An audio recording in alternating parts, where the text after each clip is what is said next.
Agora que você já sabe a importância de estimular o seu filho e também já descobriu quais são as maiores dificuldades que ele tem, vamos falar hoje de como a gente vai fazer para estimular eles no nosso dia a dia. Se você caiu de paraquedas aqui no canal, meu nome é Daniele e eu sou a mãe do Rafael.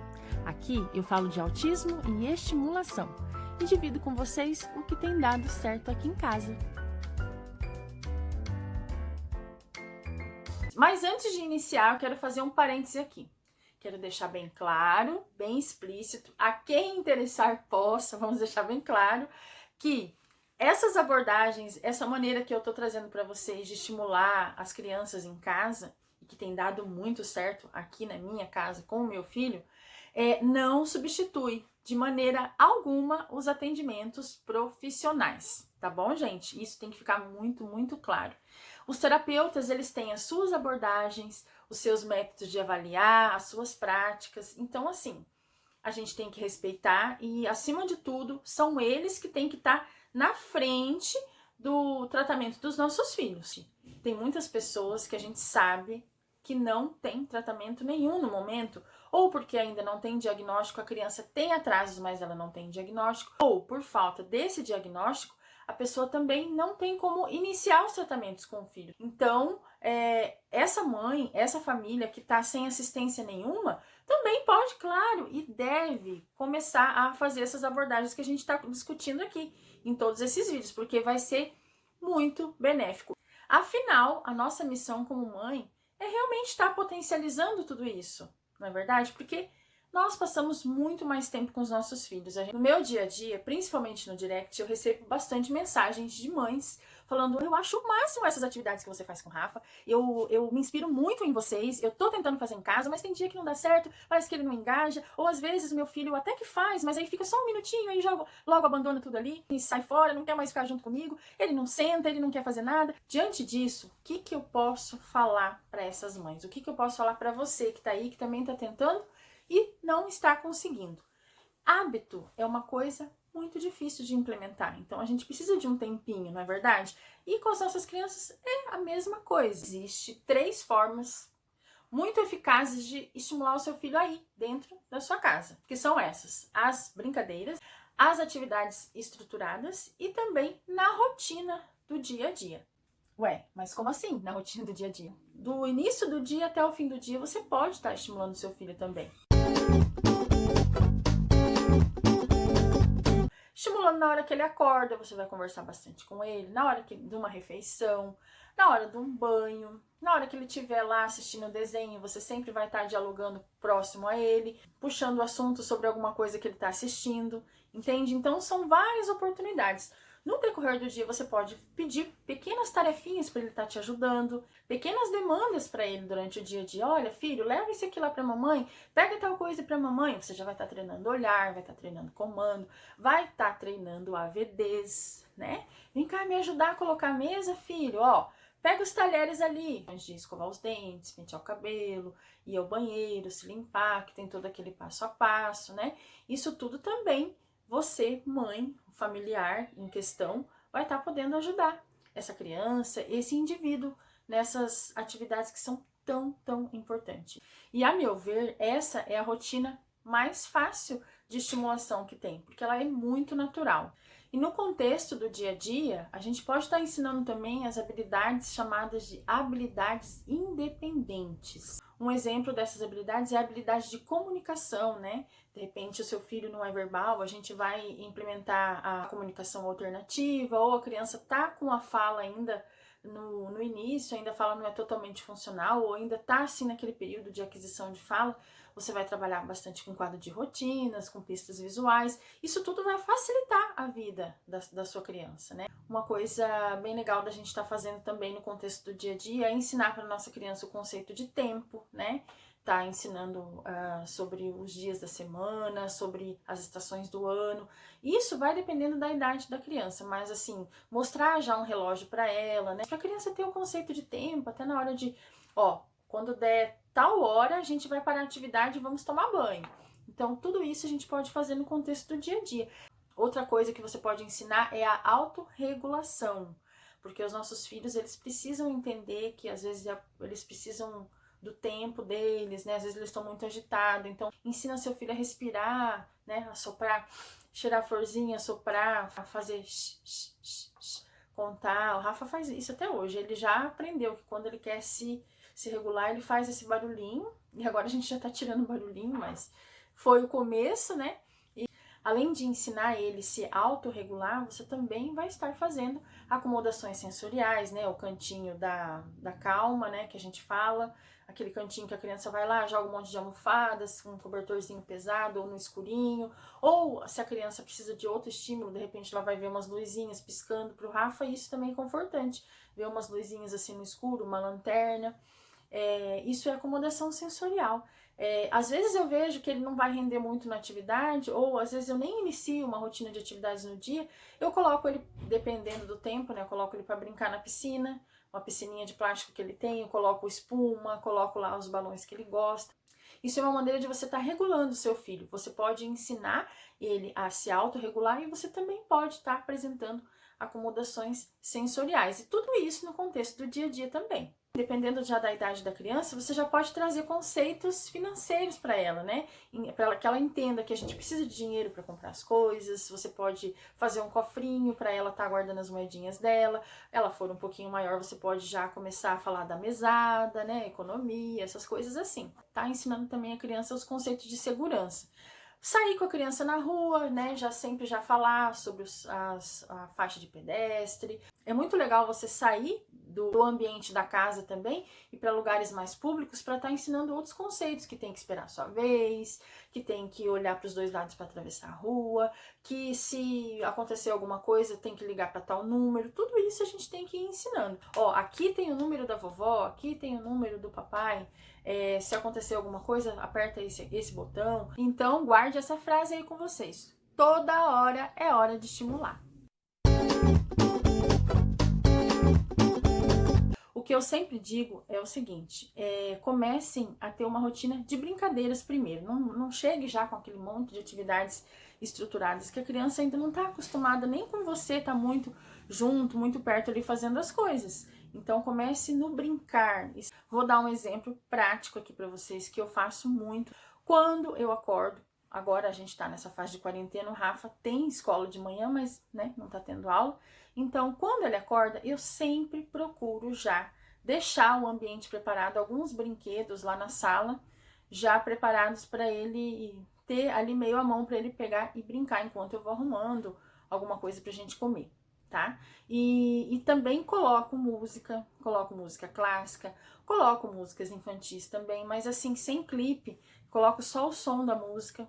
Às vezes eu coloco música clássica que só tem lá no YouTube mesmo, mas sem muita informação visual. Sabe, pra ele começar o dia assim devagar, mas ali prestando atenção nos brinquedos, ouvindo a melodia da música, isso é muito interessante. Aí eu vou tomando meu café e tudo. Eu acho isso muito melhor do que a gente já levantar, a criança vai lá e a gente liga a televisão e ela fica lá e fica. Eu sempre fiz esse tipo de rotina no início da manhã, como eu falei pra vocês. Começar o dia, uma rotina de brincadeira é super legal, até porque a criança tá com o HD aqui descansado, né? Um dia você faz musiquinha, um dia você brinca mais no simbólico, que era o que eu brincava mais com o Rafa, né?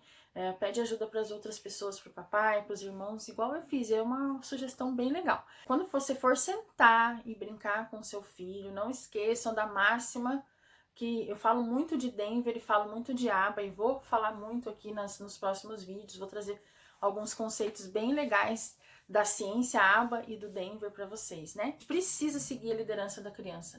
Nesse momento de brincar, se a gente ficar lá, ai, faz assim, faz aquilo, a criança vai achar você uma chata de galocha e não vai querer que você fique perto dela para brincar.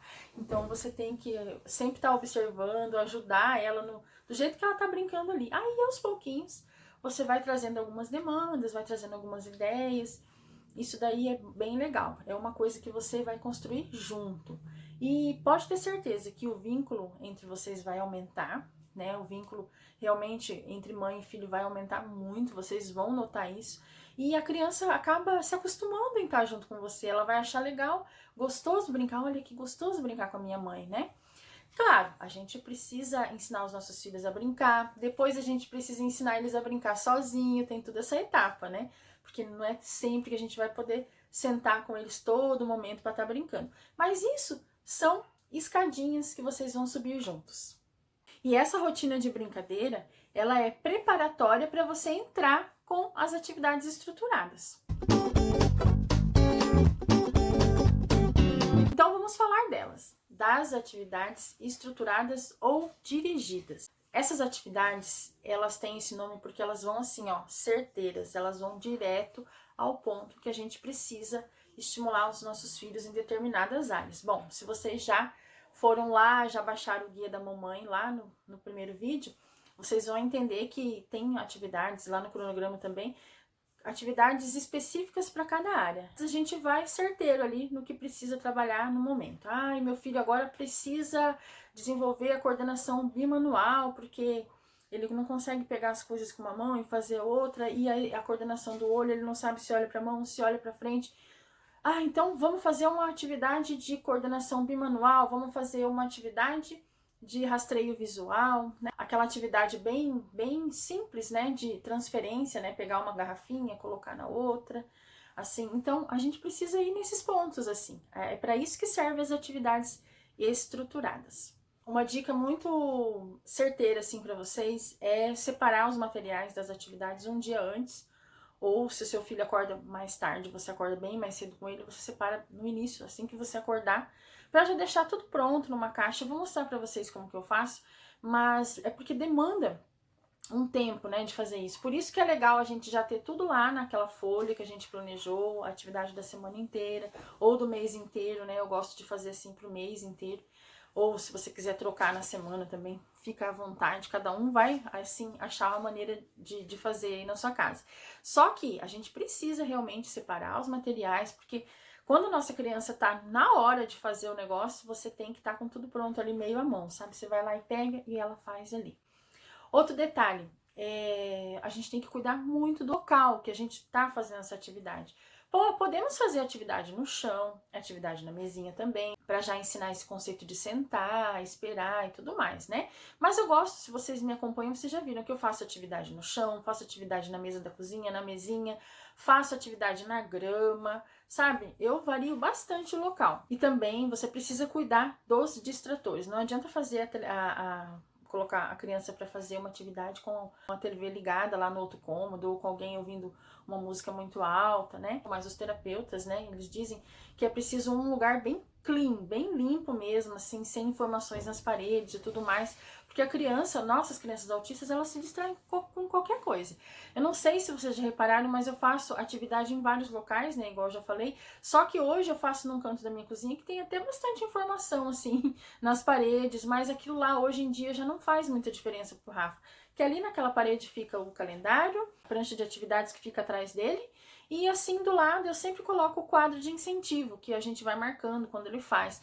Então, e ali fica alguns emojis ali que meio que guia ele quando ele tá bravo, eu mostro assim umas pistas visuais para ele que fica ali em cima, que vocês já devem ter visto.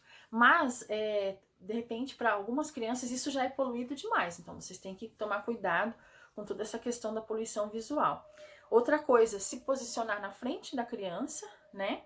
E às vezes a gente meio que tem que encurralar mesmo o nosso filho, sabe? Colocar ele num canto da parede e ficar num outro, assim que ele não vai se esquivar, não vai escapar de vocês. E existem algumas palavras-chave que significam muito sucesso aí nessa nossa empreitada. A primeira delas é a motivação. A gente deve sempre, principalmente no início, né, na primeira atividade do dia, trazer alguma atividade ou que a criança já gosta bastante, ou trazer algum elemento que a criança gosta, um personagem preferido, né, um tema que ela goste muito. Então você sempre tem que estar trazendo elementos que divirtam a criança, que ela se sinta bem. Depois você vai dando algumas outras atividades que não precisam ser sempre das mesmas coisas que ela gosta. Outra palavra-chave que funciona muito no contexto das atividades estruturadas são as oportunidades. As oportunidades, elas vêm do conceito da ciência ABA. E um exemplo é a aprendizagem sem erro. que consiste em você dar bastante ajuda no início da atividade e aos poucos você vai tirando essa ajuda. E isso vai garantir que cada tentativa de aprendizagem ela seja bem sucedida. Ao passo que você vai esvanecer a ajuda, você vai diminuir a ajuda no decorrer do tempo, até que a criança não precise mais de tanto suporte. Outra palavra-chave também que faz muito sucesso é o reforço. O reforço ou o combinado, que eu falo muito de combinado. É outro contexto que veio da ciência ABA, que eu uso aqui em casa também. Em outras oportunidades eu vou vir, acho que com um vídeo específico falando disso daí, que eu acho que ele merece um vídeo inteiro, né? Você precisa descobrir o que você pode usar aí para funcionar como um gatilho positivo para que ele faça as atividades junto com você numa boa. Outra palavra-chave é a variação. Muitas vezes a gente tem que trabalhar uma determinada habilidade, então a gente tem que variar, né, a atividade. Às vezes com o mesmo material você pode fazer 3 tipos de atividades, mas que essas 3 atividades vão ter o mesmo destino, vão ter o mesmo foco. Então, variação é muito legal, até porque a gente precisa às vezes, né, não ficar só numa coisa assim muito padronizada, que isso não é muito legal para os nossos filhos também. Constância. É super normal a criança não engajar nas primeiras vezes, então a gente precisa ter constância nessa atividade. Não adianta você fazer hoje uma atividade, daqui 15 dias você voltar com a mesma, que não vai fazer efeito nenhum. A aprendizagem, ela é um processo que tem caminhos. E aí, quando a gente vai mais fundo, a gente está falando aí de cérebro, né? Nós temos a memória de curto prazo e a memória de longo prazo. Às vezes alguém pede assim na correria, ai, grava esse número de celular aí enquanto eu vou fazendo um negócio aqui, anota pra mim. E você fica repetindo o número do celular, repete pra pessoa e dá o número pra ela, né? Então, só que amanhã você já esqueceu esse número de celular que alguém pediu pra você decorar, né? Então, isso é memória de curto prazo. Agora, o que você precisa realmente aprender, você precisa vivenciar, você precisa estudar mais, você precisa ficar ali em cima, e aí aquilo vai virar um aprendizado. Tem atividades que eu faço todo santo dia, porque eu sei que precisa, o Rafael precisa daquela. Às vezes eu não coloco a mesma, sempre pra não ficar muito chato para quem tá assistindo, mas eu preciso fazer aquelas atividades repetidas vezes com ele, né? Então é isso aí que faz a chave virar. E aí eu tomo pra mim um mantra, né? Além do estimular sem pirar, que já virou um mantra pra mim, mas tem um outro. Repetir, insistir e persistir. Se a gente fizer isso, com certeza teremos ótimos resultados. E atenção, nos próximos vídeos a gente vai entrar em cada área de desenvolvimento que vocês tiveram acesso lá no Dia das Mamães. Vou pegar uma área daquelas e vou trazer várias atividades que vão trabalhar aquelas habilidades específicas ali. Vou mostrar para vocês como a gente separa o material. Também sempre vai ter um arquivo para vocês baixarem de uma atividade ou de alguma ferramenta que eu tô criando, porque eu sempre tô fazendo muita coisa, sempre tô inventando bastante coisa. Espero que vocês estejam gostando, espero que vocês estejam aí, ó, com o caderno anotando tudo, porque realmente é um passo a passo que eu tô trazendo aqui pra vocês, tá? E fiquem com Deus, não esqueçam de compartilhar esses vídeos aí nos grupos de mães, porque a gente adora, né? Uma novidade, as mães adoram. Se vocês tiverem alguma dúvida ou querem sugerir alguma coisa para mim trazer, escreva aí nos comentários também que eu vou estar olhando. E é isso, vamos juntas, porque tenho certeza que juntas nós somos muito fortes e podemos fazer muito pelos nossos filhos, tá bom? Beijos, fiquem com Deus.